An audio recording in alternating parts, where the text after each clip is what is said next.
Pán Jaroslav Krajčovič z Topolčan nám napísal otázku. Chcem sa spýtať na marhule. Mal som 2 stromy, neviem už aká odroda to bola. Na kmenoch marhul sa mi začala odúvať kôra a opadávať. Prvý strom som už suchý spílil v lani, druhý budem zrezávať suchý tohto roka. Čo je to za choroba a aká dobrá odroda by sa hodila do záhrady, bývam pri Topolčanoch.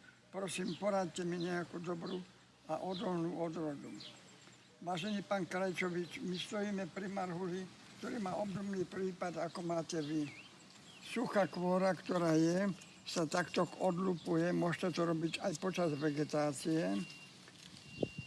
Po odlúpení toto očistíte kartáčom, tento kmeň bez kôry, natríte octovou vodou 1:3 a tieto holé rany bez kôry zatríte stromovým balzámom alebo šteparským voskom a marhulu zachránite na ďalšie roky života.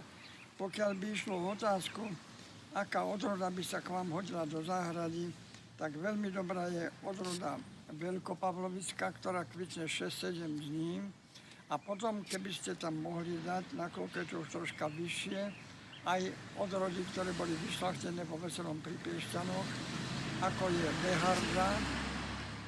Je to jediná odroda, ktorá je vysoko odolná proti šárke sliviek. Potom je to Vesna, Velbora a Barbora. Všetky tieto odrody sa navzájom výborne opelujú.